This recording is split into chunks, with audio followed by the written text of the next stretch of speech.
ঢাকা মিটফুটের এক ব্যবসায়ীকে হত্যার কাণ্ডে বিএনপি থেকে শত শত নেতা পদত্যাগ করছেন। এর মধ্যে অন্যতম একজন রয়েছেন ডক্টর ফজলুল হক। তাছাড়াও ছাত্র দলের একযোগে 9 নেতার পদত্যাগকারী নেতারা বলছে, যে দলের ভেতরে গণতন্ত্র নেই, যারা অন্যায় করছে, দিনে দুপুরে মানুষকে পাথর দিয়ে আঘাত করে হত্যা করতে পারে, সেই দল আমরা করতে পারি না। আমাদের বিবেকের তাড়নায় আমরা এ দল থেকে অব্যাহতি নিলাম। শুধু এখানেই শেষ না, ঢাকা মিটফুটের ভাড়াগাড়ি ব্যবসায়ী সোহাগকে দিনে দুপুরে পাথর দিয়ে আঘাত করে হত্যার ঘটনায় খেপেছে সারা দেশ।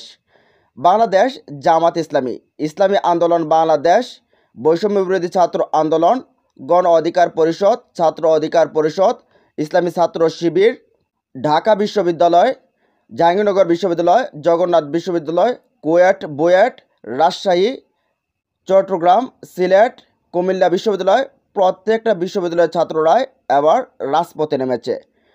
ধরতে গেলে বিএনপি এন্ট্রি যতগুলো দল রয়েছে তারা প্রত্যেকেই এই চাঁদাবাজদের বিরুদ্ধে মাঠে নেমেছে। এক জালিম এ দেশ থেকে দূর হয়েছে, তাও আবার 2000-এর বেশি শহীদের রক্তের বিনিময়ে। আবার নতুন করে ক্ষমতায় আসার আগেই আরেকটা জালেম জাতির ঘাড়ে নিঃশ্বাস ফেলছে। গত 15 বছরে যে কাণ্ড দেখিয়েছে স্বৈরাচার শেখ হাসিনার দল, সেই একই কাণ্ড মাত্র 11 মাসেই দেখাচ্ছে বিএনপি। প্রত্যেকটা রাজনৈতিক দল এখন বলছে, চাঁদাবাজ হটাও, দেশ বাঁচাও। চাঁদাবাজ হটাও, নিজে বাঁচো, দেশ বাঁচাও। বিএনপির সিনিয়র নেতাদের প্রশ্রয়ে বেপরোয়া হয়ে উঠেছে চাঁদাবাজ এই সন্ত্রাসীরা। এমন কোনো সেক্টর নেই যেখান থেকে চাঁদাবাজি করছে না এই বিএনপির অঙ্গ সংগঠন এবং বিএনপির নেতাকর্মীরা।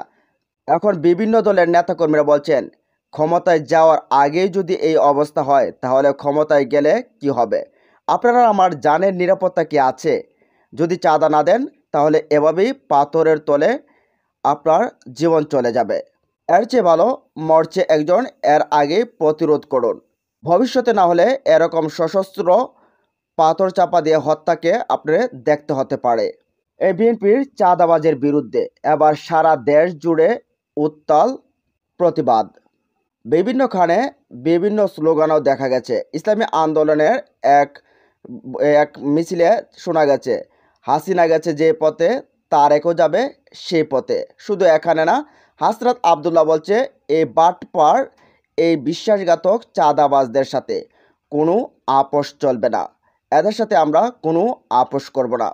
এনসিপির নেতাকর্মীরা আরও বলছেন যে, আমরা এত রক্তের বিনিময়ে কোনো চাঁদাবাজকে ক্ষমতায় যাওয়ার জন্য আমরা এ দেশ মুক্ত করি নাই।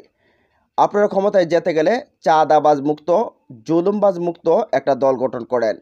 ইতিমধ্যেই বিএনপি বিরোধী যারাই রয়েছে সবাই একমত হয়েছে যে এই চাঁদাবাজকে হটাও, এই চাঁদাবাজকে আটকাও, না হলে ক্ষমতায় গেলে ভয়াবহ পরিণতি ভোগ করতে হবে এই জাতির।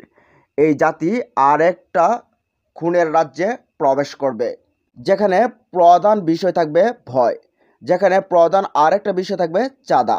যদি আপনি চাঁদা না দেবেন তাহলে সেখানে আপনাকে মরতে হবে। তাই জাতি আবার জেগে উঠেছে।